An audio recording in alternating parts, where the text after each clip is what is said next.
Karibu Tuzo Online. Kwa sababu wametumia kanuni. Kanuni ipo, kanuni ya 34 1 mpaka 3, sio, ambayo inazungumza sababu za dharura ambazo zinaweza kukubalika na TFF, sio. So bodi ya ligi wanayo haki ya kuahirisha mechi. Sababu za dharura, kanuni ya 34 1 ukienda kuisoma itakueleza. Yes, kwa hiyo bodi analyze situation, umeelewa? Na kwa sababu kanuni ipo, basi wakatumia kanuni wakaahirisha mechi. Kwa hiyo labda katika hizo kanuni katika kuelekea labda kuahirisha labda mchezo, athari zake zinaweza zikawa labda ni ndogo au ni kubwa pale endapo unataka kuahirisha game, kwa sababu inawezekana ukao na tathmini naahirisha game lakini athari zake ni kubwa. Unaweza kupambana nazo vipi? Naahirisha game, athari zake labda ni chache, na ndio maana naahirisha. Bodi ya ligi wao waliangalia athari. Yes, athari waliziangalia. Kwa sababu mfano naweza nikakwambia, naamini hata mpira wa Ulaya hivi karibuni kulikuwa kuna mchezo wa Manchester United dhidi ya Liverpool. Kulikuwa kuna barafu, lakini mwisho wa siku chama cha soka kutokea Uingereza kikasema hapana, tukiangalia athari za kuahirisha mchezo itapelekea kuna watu wa matangazo, kuna watu wa matiketi, kuna watu wengi sana, athari itakuwa ni kubwa. Lakini mwisho wa siku what if kama tukisema tutathmini, tutoe hii barafu hapa uwanjani, maana yake inaweza ikawa jambo jepesi mwisho wa siku kuliko kuahirisha mchezo, athari yake inaweza ikawa ni kubwa. Kwa upande wako bodi ya ligi kuahirisha mchezo, waliangalia athari ya nje baada ya kuahirisha mchezo? Once again tuwapongeze bodi ya ligi. Tuwapongeze bodi ya ligi, wamefanya upembuzi yakinifu na majibu ambayo wamekuja nayo ya kuahirisha mechi, si ndio, yalikuwa ni sahihi kabisa. Kuna athari kubwa kama bodi ya ligi wangeendelea kuruhusu mechi ichezwe kuliko kufuta na kuahirisha mechi. Umenisikiliza vizuri hapo?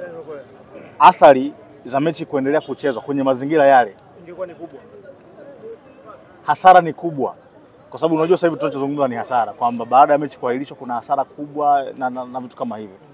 Lakini nataka kuambia kwamba hasara ya mechi kuruhusiwa kuendelea kuchezwa kwenye mazingira yale ingekuwa ni kubwa zaidi. Ingekuwa ni kubwa zaidi kuliko labda wangesema waendelee. Yes.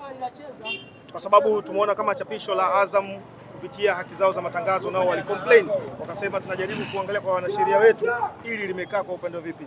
Huruma, kuna wale ambao mama ntilie siku ile walikuwa wanauza chakula, biashara zao za wanasema nini ile, unachukua mzigo, unauza, unaenda unalipa mali kauli. Bodi ya ligi wale waliwatazama au waliangalia baadhi ya mashabiki na Simba na Yanga, basi kwa sababu namzungumzia. Hebu chukulia mfano. Simba ameshasema haendi kucheza mechi, hatoshiriki kwenye huo mchezo, sawa, si ndio? Halafu ratiba ya ligi ingeendelea, sio?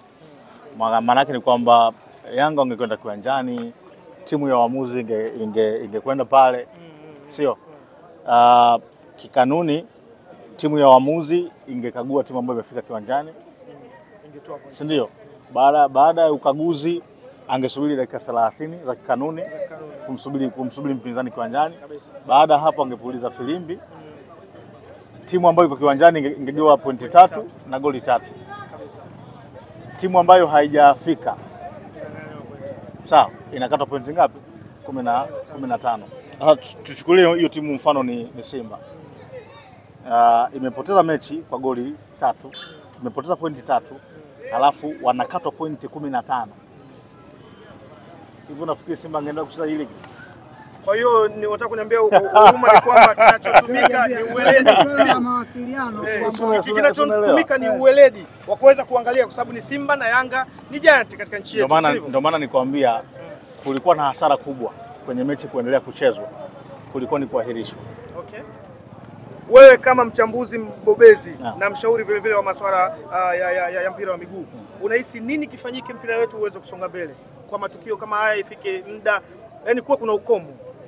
No, so far tunafanya vizuri lakini nafikiri tunapaswa kuweka mkazo kwenye kanuni. Yes, kwa sababu ziko kanuni ambazo unaona kabisa zinatoa mwanya kwa watu kuweza kuzibendi. Umeelewa? So nafikiri ni jambo la kawaida. Kama kuna kanuni ambayo inalega, tukienda kwenye msimu mwingine, kanuni zinarekebishwa, zinaongezwa uzito. So nafikiri hivyo ni vitu vya kufanyika. Sio? Na nategemea kama vitafanyika. Yeah, lakini so far as it is, bodi wamefanya maamuzi bora mchezo kutoendelea kuchezwa. Tofauti na bodi kufanya maamuzi bora, wewe kama neutral mzee wa Jambia, nani aliyezingua tuseme katika Simba na Yanga? Wote wamezingua. Wote wamezingua. Maoni yako? Wote wamezingua. Yaani wote wamezingua. Yaani mimi ukiniuliza nani kazingua? Wote wamezingua. Is it? Wote wamezingua. Yanga wamezingua kwa sababu ilikuwa ni issue ya kanuni kuwazuia Simba kwenda kiwanjani. Haikuwa sahihi. Sio? Kuna ile kwamba wao walipaswa kuwapa taarifa and all that. Hapana. Kanuni zipo. Sio?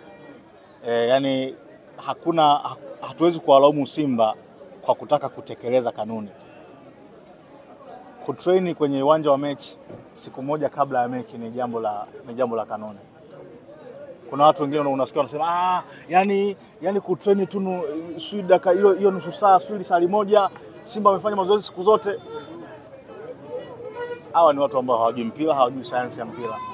Hili jambo ni la kitaalamu na ndio maana limewekwa kwenye kanuni kwamba lazima utrain siku moja kabla ya mechi. Na mind you, Simba baada ya kuzuiwa kuingia kutrain, maana Simba angeweza kukaa masaa 50 mpaka kuelekea kwenye mechi bila kufanya mazoezi. Unajua athari ya hiyo kwenye miili ya wachezaji? Kukaa masaa 50 unakwenda kucheza mechi huja train. Unaelewa? Kwa hiyo Yanga walikosea, lakini Simba nao kusema tu kwamba hatuendi kucheza mechi kosa, na wenyewe walikosea kwa sababu hakuna kanuni yote ambayo ina guide kwamba ukisha nyimwa kiwanja cha mazoezi ususie mechi. Sio? Hiyo kanuni haipo. Kwa hiyo wote walikosea. Kwa Simba hii ambayo leo umeiona katika mchezo wa CRDB, wanasema wako tayari dabi ichezwe. Unaiona wewe kwa macho yako, mtazamo wako, mechi umeweza kuiona, ni kweli wako tayari dhidi ya Yanga? Ukiangalia mechi ya leo Simba alikuwa anafanya experiment, kuna wachezaji ambao wapata nafasi, wanapewa nafasi. Mwalimu kuna vitu vipya unaona alikuwa anajaribu. Kuna muda nilikuwa naona ma center back watatu, Kapombe, Kagoma na nani yule Nouma.